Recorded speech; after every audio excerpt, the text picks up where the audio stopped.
welcome to my channel. My name is Emily. This is my channel, Books for Life. If you haven't subscribed to my channel, please make sure you hit that subscribe button. So today I am here to review The Girl Who Drank the Moon by Kelly Barnhill. Now this is a really popular middle grade book. It has a pretty high Goodreads rating. I don't know it off the top of my head, but I know it's over 4 stars overall. And I hated this book. Like, I really did not enjoy this book. Actually, there is a little blurb here from the New York Times, and it says, impossible to put down. And every time I picked this up, I read that, and I was like, it's impossible to pick up. I did not enjoy this book at all. I gave this 2 stars. First, I felt like it was way too long. There were parts of this that just dragged, and there was this one point that the author mentioned at least 20-25 times. Like, the author just kept making the same point, and I was like, I get it. Like, I understand what you're telling me. You don't need 50 million different scenarios to show me that this is happening. I get it. Let's move on. And I also felt like there were some unanswered questions. Like, there was a thing, this isn't really a spoiler at all, but there was a thing about some of the characters struggling to remember certain things. And I never felt like there was a true origin to that. Like, there is this monster and he struggles to remember certain things, and the witch struggles to remember certain things. And I just felt like, if you're going to incorporate that, I want to know why. Why do these creatures who have lived for over 500 years struggle to remember things? And it's not because of their age, because some things they remember really well. And I felt like, if that's a huge part of this, why is it never explained? I also felt like this is supposed to be a middle grade novel, and it was middle grade in that, like, there's nothing like sexual in this. It's not really, there's no more mature language.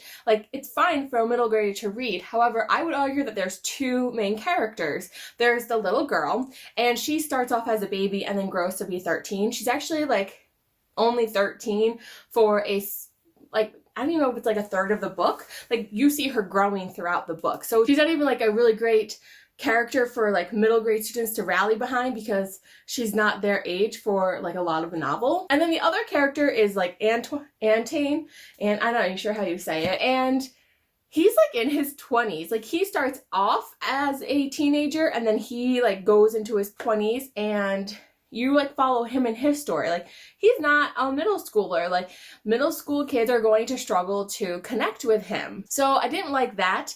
And I also felt like, as for a middle grade novel, this dealt with some really dark, adult-like themes. Like, one of the biggest themes in this is grief and sorrow. And this entire community, so if you don't know, like, this is about a village in the middle of the woods that thinks that there's a witch in the woods that is forcing them to sacrifice their babies every year.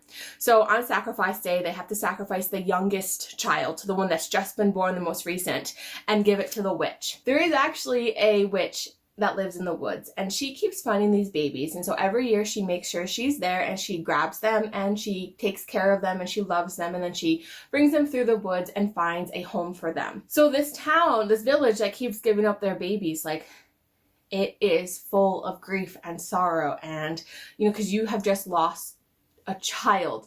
That's not really something that most middle graders are even going to be able to connect with. That emotion of losing a child is way beyond what a middle grader is going to connect with. And I just felt like, for a middle grade, it seems like it would be tough.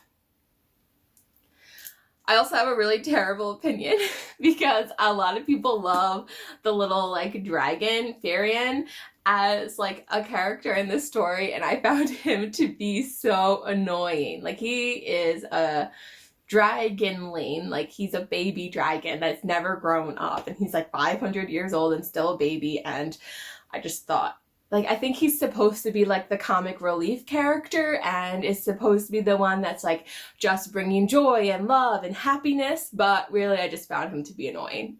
And I know if you read like the Goodreads reviews, most people are like, oh, I love the dragon. I'm like, oh, I did not like that dragon.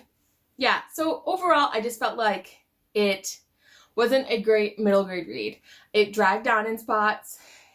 I think that the main characters would be difficult for a middle grade student to connect with. Age-wise, I just don't think they really fit well for this. I think that this is a really interesting concept for a book, and I think that if we were to kind of take this idea and make this YA or new adult or something, that we could do more with this than as a middle grade story. I didn't like that.